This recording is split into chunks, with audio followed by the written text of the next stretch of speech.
Thank you for coming out, and thank you for being great Democrats on a Saturday morning. For those who don't know, just geographically, the boundaries of who your senators are, my district runs Colfax, basically Carl Boulevard to Downing and Colfax south. So pretty much Commerce Park, so it's the portion of District 8 that runs to about 6th Avenue from Colfax. So for those of you who live in that district, I'm very proud to be your senator, and I hope you voted for me. If you didn't, I hope I heard your vote since 2010.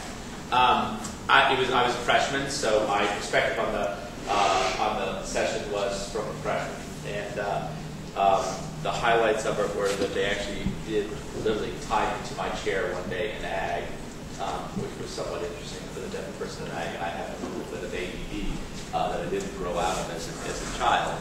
And so what they finally did one day is I got into ag, and we heard one more AC bill about various genetic derivations of corn feed, and I jumped.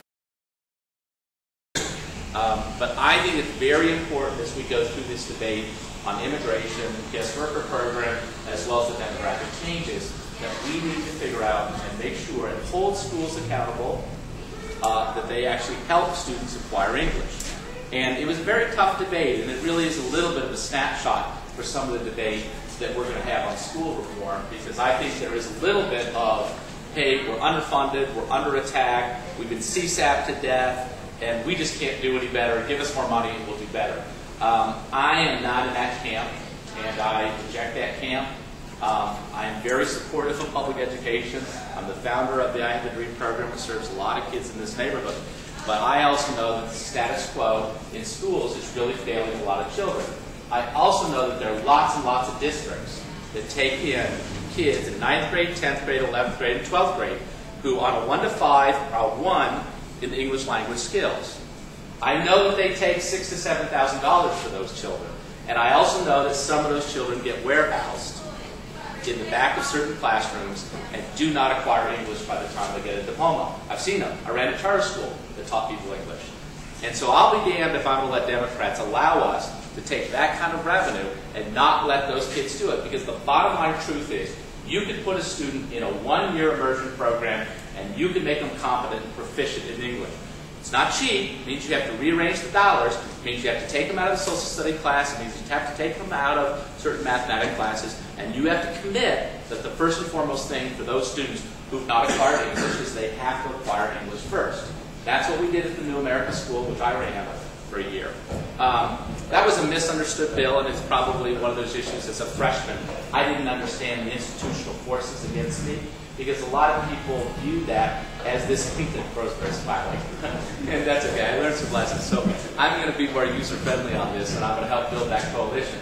Because it was some of the ESL teachers, some of the bilingual teachers, as well as effectively the school establishment that didn't want that to pass because they were afraid that effectively, in my opinion, they were afraid to be held accountable. I think a lot of them were very fearful that that competency test would then become a high-stakes test.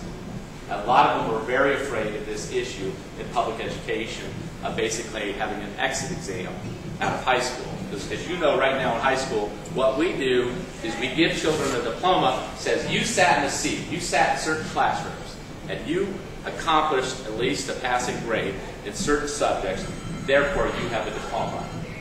That has no relevance as to whether or not that student is really competent in English, math, science, or any other subject, then move on to college. When we talk to higher ed people, there's a huge gap for about half of our children coming out of high school who are actually not ready to do college bound work. So there's a huge national debate. The problem is, every time we get near testing, as was done for 8 years under Bill Owens, the Republicans use testing and as a punitive, not a diagnostic tool, and not as a goal. They use it as a punitive tool to basically punish lots and lots of districts as well as children. That's a debate that's really, really important, because I don't think we can change public education without accountability. I don't think you can ever really, truly improve something unless you test and accurately judge what it is you're doing. So I'm a big fan of diagnostic testing. I'm not a big fan of the way tests were installed. But I think we need to overlay this issue of English acquisition. I think we need to dramatically increase. Now that we have one of the toughest immigration laws in the nation on the books, I think we need to do the right thing. And by the way, La Raza supported the bill. Padres Unidos supported the bill on English competency. It was the school establishment that killed it. Now, we're going to change that this year, and we're going to figure out a way, because I'm telling you, it's going to kill us Democrats to be in a position that I heard the Republicans say it once, they said it 1,000 times. So let me get it straight. You're willing to mandate sex ed, but you're not willing to mandate English? They will run that ad on all of us next year if we do not take care of